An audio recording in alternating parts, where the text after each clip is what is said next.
첫 번째 경기 FC 도쿄 대 시미즈 분석 시작해보겠습니다.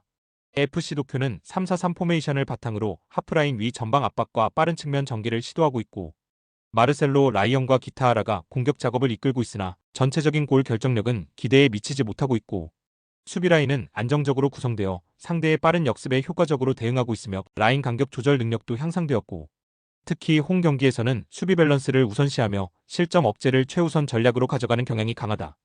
시미즈는 동일하게 3-4-3 포메이션을 가동하며 좌우 윙백을 통한 폭넓은 공격 전개를 시도하고 있고, 키타가와와 이누이 타카시가 전방에서 빠른 침투를 노리고 있지만 마무리 단계의 완성도는 다소 아쉬운 흐름이 이어지고 있고, 수비 라인은 최근 안정감을 되찾았고 수적 우위를 활용한 페널티 박스 안 수비 집중력 또한 상승하고 있고, 원정 경기에서는 점유율보다 공간 차단과 역습 저지에 초점을 맞추는 전략을 사용하고 있다. FC 도쿄와 시미즈 모두 수비 조직을 안정적으로 구축하며 실점 억제에 집중하고 있고, 공격 전개 자체는 활발하지만 마무리 부족과 수비 집중력 강화가 맞물리면서 득점이 쉽지 않은 흐름이 예상된다. 결국 두 팀 모두 경기 내내 균형을 유지하며 무승부 흐름으로 경기가 마무리될 가능성이 높다. 두 번째 경기 요코하마 FC 대 가시마 분석 시작해보겠습니다. 요코하마 FC는 3-4-3 포메이션을 기반으로 빠른 전방 압박과 폭넓은 측면 전개를 중심으로 경기를 풀어나가고 있고, 루키앙이 최전방에서 공격을 주도하고 있으며 야마다와 스즈키가 이선에서 빠른 침투와 연계 플레이로 상대 수비를 흔드는 역할을 맡고 있고, 특히 홈 경기에서는 초반부터 빠른 템포를 유지하면서 상대 빌드업을 강하게 끊어내고 짧은 시간 안에 박스 근처까지 도달하는 전개를 자주 만들어내고 있다. 가시마 엔틀러스는 4-4-2 포메이션을 바탕으로 안정적인 빌드업과 측면 전개를 시도하지만 최근 공격 템포가 느려지며 전진 연결이 끊기는 문제가 나타나고 있고, 스즈키와 타가와가 최전방에서 활약하고 있으나 이선 지원이 매끄럽지 않아 압박을 받을 때 전방 고립이 심해지고 있고, 특히 강한 압박을 받을 경우 후방 빌드업이 흔들리면서 수비 간격 붕괴로 이어지는 취약한 흐름이 반복되고 있다. 요코하마 FC는 빠른 템포 전환과 전방 압박을 바탕으로 상대 빌드업을 효과적으로 차단하며 주도권을 가져가는 흐름을 만들고 있고, 반면 가시마 엔틀러스는 공격 전개가 매끄럽지 않아 빠른 압박 상황에서 고립되는 장면이 반복되고 있고, 전체 흐름을 종합하면 이번 경기는 요코하마 FC가 초반부터 흐름을 장악하며 우세하게 경기를 이끌어갈 가능성이 높다. 세 번째 경기 나고야 대 가시와 분석 시작해보겠습니다. 나고야는 3-4-3 포메이션을 기반으로 안정적인 수비 라인을 구축한 뒤 역습 전개에 집중하는 전술을 사용하고 있고, 나가이와 마테우스가 전방에서 침투와 압박을 동시에 시도하고 있으며 모리시마가 중원에서 볼 연결을 맡고 있고, 하지만 최근 공격 템포가 지나치게 느려지고 있으며 상대 압박을 받을 때 빌드업 과정이 단조로워지고 있고, 선제 실점 이후 라인 간격이 벌어지면서 수비 조직이 급격히 흔들리는 문제가 반복되고 있다. 가시와 레이솔은 3-4-3 포메이션을 유지하면서 빠른 공격 전환과 높은 활동량을 기반으로 경기를 운영하고 있고, 카키타가 전방에서 활발한 움직임을 가져가고 있으며 고이즈미와 마사가 이선에서 빠른 연계와 침투를 시도하며 공간을 적극적으로 공략하고 있고, 특히 하프라인 부근에서 볼 탈취 이후 빠른 역습 전개가 안정화되고 있으며 전방 압박 성공률이 높아져 실점 억제력도 강화된 흐름을 보이고 있다. 나고야는 최근 공격 템포 저하와 수비 간격 붕괴 문제가 심화되고 있으며 전방 압박 대응이 매우 느린 상태고, 반면 가시와 레이솔은 빠른 탈압박과 전환 플레이를 완성도 높게 연결하며 전체적인 경기 주도권을 가져가는 흐름을 보이고 있고, 이번 매치는 가시와 레이솔이 흐름을 장악하고 결정적인 기회를 살릴 가능성이 매우 높다. 네 번째 경기 오카야마 대 도쿄베르디 분석 시작해보겠습니다.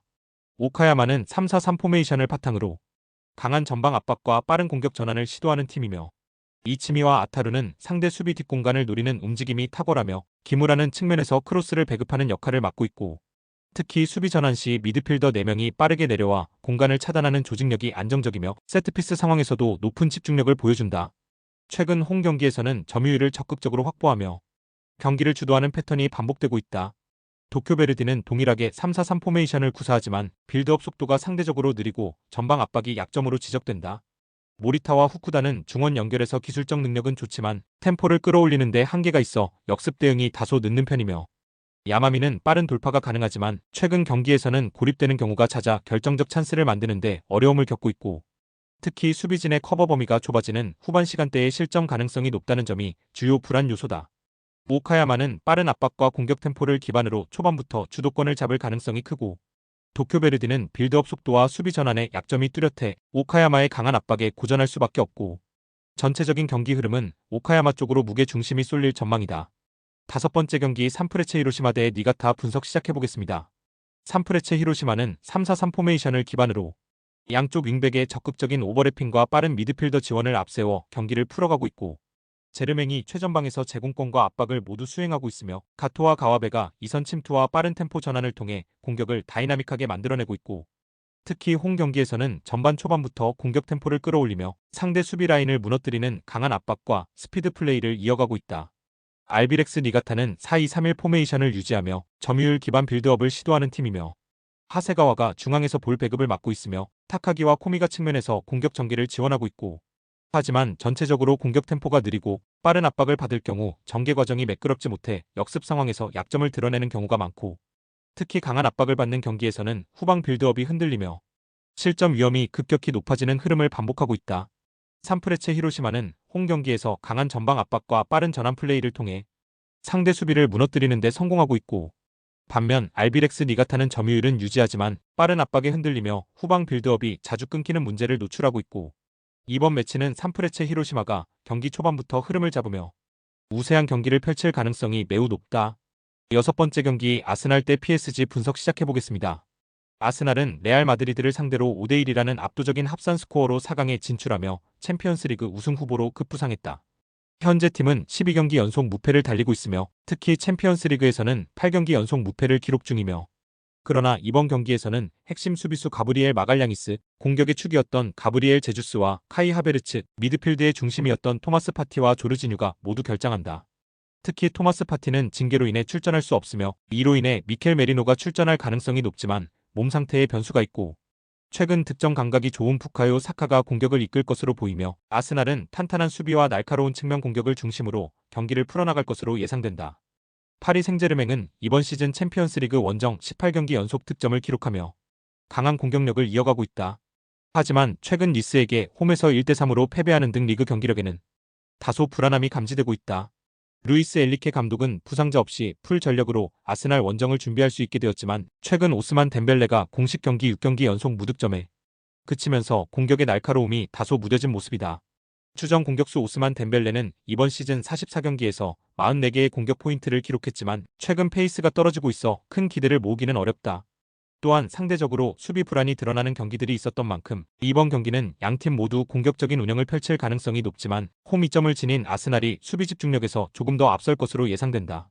아스날은 토마스 파티의 부재에도 불구하고 미드필드 조직력을 유지하며 경기를 주도할 것으로 보이고 부카요 사카의 활약이 다시 한번 승부를 가를 수 있는 변수가 될 전망이다. 파리 생제르맹은 원정 득점 기록을 이어갈 가능성은 높지만 수비 조직력에서 불안 요소를 안고 있는 만큼 승부처에서 밀릴 가능성이 크다. 아스날의 2대1 승리를 예상한다.